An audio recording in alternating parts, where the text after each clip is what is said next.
नमस्कार दोस्तों, मेरा नाम है सुमित कुमार और आज के वीडियो में हम बात करेंगे ओम्स लॉ के बारे में। ओम्स लॉ जानने से पहले हमें दो तीन चीज़ें हैं जिन्हें जान लेना चाहिए, जैसे चार्ज क्या होते हैं यानी कि आवेश क्या होते हैं, करंट क्या होती है यानी कि विद्युत धारा क्या होती है, और विभवांतर क्या होता है यानी कि पोटेंशियल क्या होता है। तो चलिए वीडियो को स्टार्ट करते हैं। तो पहला है कि चार्ज क्या होता है। चार्ज एक ऐसा पार्टिकल होता है जो अपने चारों ओर इलेक्ट्रिक फील्ड जनरेट करता है, जिसमें कोई कण या तो आकर्षित होगा या तो प्रतिकर्षित होगा। यानी कि अगर उस चार्ज के पास कोई अन्य चार्ज आए तो या तो वो उसके पास आकर्षित होके उसमें मिल जाएगा या तो उससे दूर हटेगा। तो इसको समझने के लिए हम इलेक्ट्रॉन थ्योरी का इसके बारे में जान लेते हैं। तो इलेक्ट्रॉन थ्योरी के अनुसार कि प्रत्येक पदार्थ जो होता है वह परमाणुओं से मिलकर बना होता है और प्रत्येक पदार्थ के परमाणुओं में तीन पार्टिकल्स होते हैं, इलेक्ट्रॉन, प्रोटॉन और न्यूट्रॉन। इलेक्ट्रॉन पे निगेटिव चार्ज होता है, प्रोटॉन पे पॉजिटिव चार्ज होता है और न्यूट्रॉन पे कोई चार्ज नहीं होता है।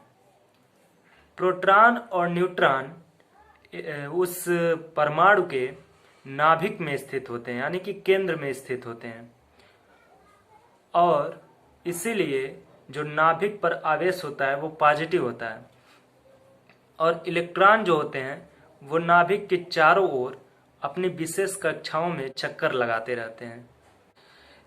इन कक्षाओं में एनर्जी का जो मान होता है वो नाभिक से दूर हटने पर बढ़ता जाता है, यानी कि नाभिक जैसे हम दूर हटेंगे वैसे वैसे उस कक्षा के ऊर्जा का मान बढ़ता जाएगा, यानी कि सबसे नज़दीक कक्षा का ऊर्जा कम होगा और सबसे दूर वाले कक्षा का ऊर्जा सबसे ज़्यादा होगा।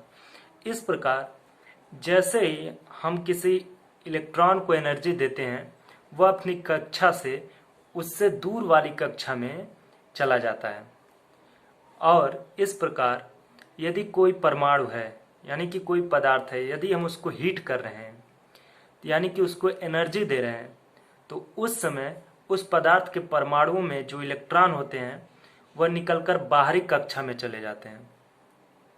और चूंकि हम जानते हैं कि जो इलेक्ट्रॉन नाभिक के ज़्यादा समीप है वह ज़्यादा आकर्षण बल से बंधा रहेगा और जो इलेक्ट्रॉन नाभिक से जितना अधिक दूर होगा उतने कम आकर्षण बल से बंधा रहेगा और लास्ट कक्षा का इलेक्ट्रॉन सबसे कम आकर्षण बल से बंधा रहेगा।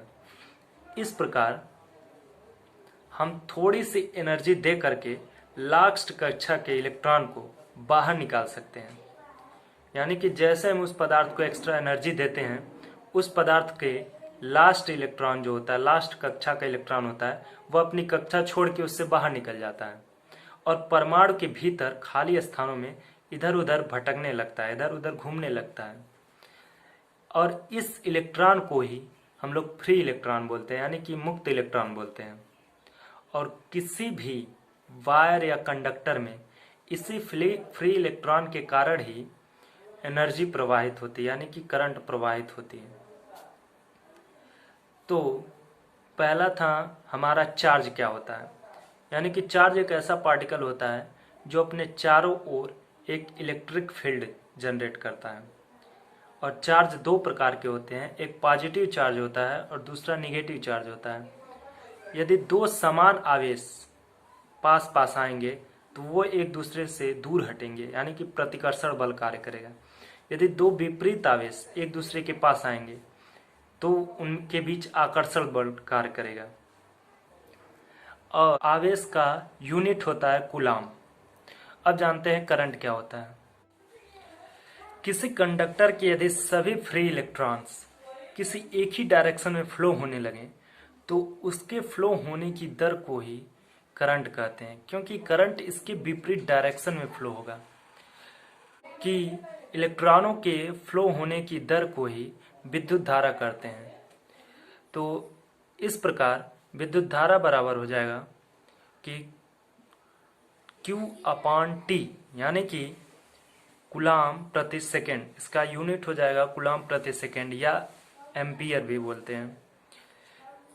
यानी कि एक विद्युत धारा बराबर होता है कि आवेश बटा समय, यानी कि आवेश प्रवाह की दर बटा समय। अब इसके बाद जानते हैं विभवांतर क्या होता है। क्योंकि हम जानते हैं कि जैसे हम यदि दो हीट वस्तु है, यानी कि गर्म वस्तुओं को एक पास लाते हैं, तो अधिक गर्म वाले वस्तु से ऊर्जा का फ्लो कम गर्म वाले वस्तु की ओर होने लगता है। यानी कि जो अधिक गर्म है उससे उष्मा का प्रवाह कम गर्म वाली वस्तु की ओर होने लगेगा। इसी प्रकार यदि दो अलग अलग पोटेंशियल वाले कंडक्टर को एक पास ला के कनेक्ट करें, तो अधिक विभव वाले कंडक्टर से कम विभव वाले कंडक्टर की ओर करंट का फ्लो होता है। अगर हमें वोल्टेज का यानी कि पोटेंशियल का यदि डिफिनेशन जानना है, तो हम इस प्रकार कह सकते हैं कि यदि किसी भी आवेश को अनंत से किसी भी इलेक्ट्रिक फील्ड में लाने में जो कार्य किया जाता है, उसी को ही बोलते हैं पोटेंशियल, यानी कि विभव।